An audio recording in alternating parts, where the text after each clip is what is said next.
it's over. I got a feeling you never knew. Welcome, Clean and Social Nation, to this installation of The Unfiltered Life. We are going to see Craig P. Turn right on South Los Cienega Boulevard. Well, indeed, we shall. Be long till I'm on my way.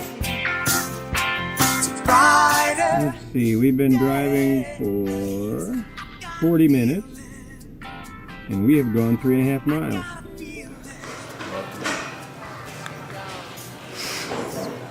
How do you feel? Are you ready?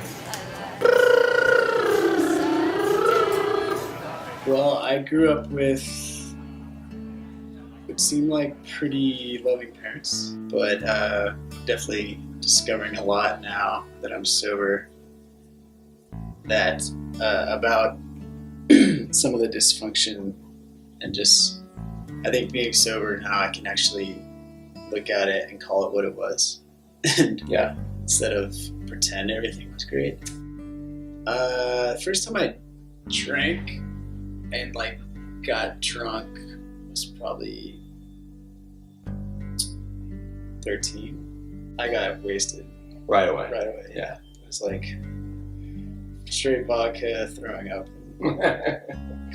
Let's do that again. Yeah, right. Were you at home? Yeah, I think it started to affect my grades and stuff, and like sports. I didn't want to play sports anymore. I just wanted to like party. But somehow I graduated. Music kind of temporarily saved me because I got really into music at 16. Got in a band, and once we got really serious about it, it was like kind of a nice thing to pour myself into.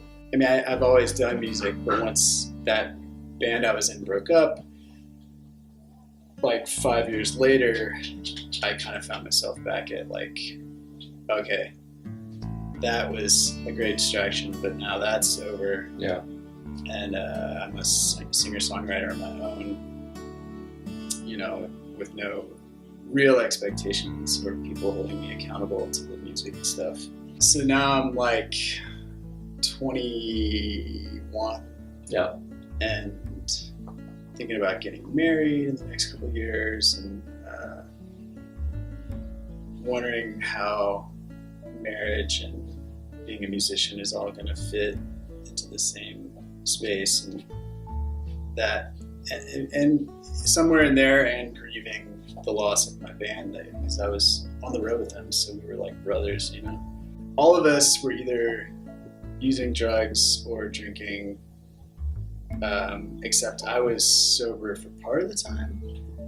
Towards the end, I was drinking secretly because I was like, the one sober person who keeps this thing together can't know I'm drinking again. so they're like, they had suspicions. They probably thought it was so weird because they didn't hide it at all. Because they were like, yep, we drink and do this and that.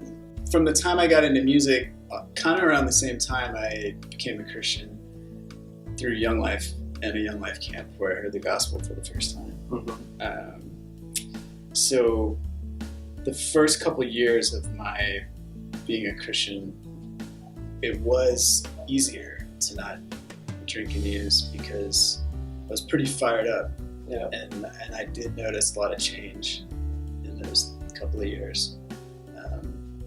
And then it, you know, I think the change was real, and I don't think it was fake or anything. I just think when life got really hard and I didn't know how to grieve the loss of my career and my band, because we were doing really well. We were opening for a lot of huge acts, and then just one day it's all over. The guitar player quit, and we decided not to replace him and just to call it quits.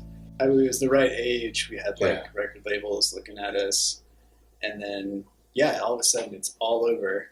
I saw it coming, so I was already drinking secretly. So once it was over, the first night the band broke up, I said to my drummer, hey, you want to go get a drink?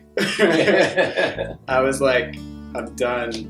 It's on. Not to beat up on my parents, but I mean, they never taught me how to grieve anything.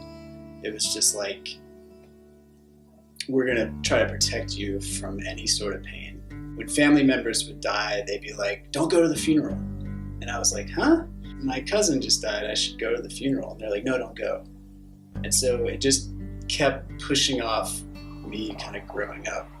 And I think the pressure of rebuilding my career, so the drinking from there kind of just steadily got worse, because it was like, I have my faith, but then on the inside I'm freaking out about my career crumbling right before I get married. And how am I gonna make a living? Am I just gonna have to do things I don't want to do?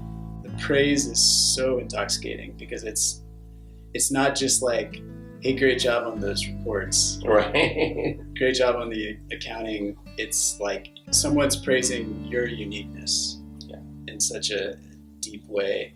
You're getting that affirmation. Then to have that all just stripped away, it's like, it's hard not to work to get that back. As it progressed, like, I fully think alcoholism is a progressive disease. Right.